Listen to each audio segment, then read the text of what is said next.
আসসালামু আলাইকুম রহমতুল্লাহি ওয়া বারাকাতুহু। বাংলাদেশের ভিতরে কয়েকজন আলেমে দিন আছে শুধু বাংলাদেশ জামায়াত ইসলামের পিছে লেগে থাকে।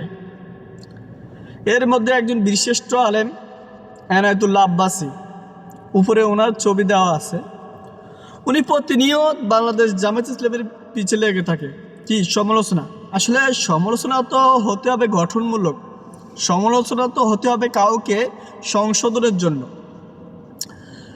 ওনার কাছে কি সমালোচনা এবং কি সমালোচনাগুলো করতেছে, যেমন ডক্টর শফিকুল ইসলামকে নিয়ে উনি যে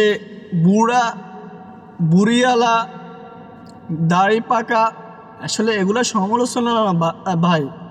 একজন আলেম, আপনাকে সবাই রেসপেক্ট করে, ভালোবাসে। আপনার বাংলার জমিনে কতটুকু দিনের কাজের জন্য ভূমিকা ছিল, কতটুকু সালাত প্রতিষ্ঠার জন্য ভূমিকা ছিল। আকিমুদ্দিন, কি দিন প্রতিষ্ঠা করো, আকিমুসসালাহ সালাত প্রতিষ্ঠা করো, আপনার কতটুকু ভূমিকা আছে।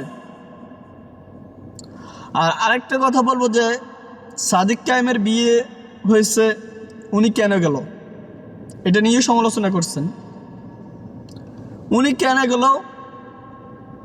উনি তো যাবে, উনি কোন জায়গায় যায় নাই।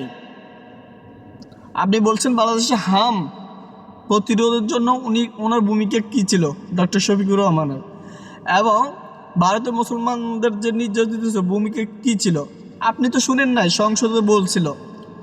এবং আপনি তো শুনেন নাই হাম প্রতিরোধের জন্য ওনার কতটুকু ভূমিকা ছিল। আপনার ভিতরে কত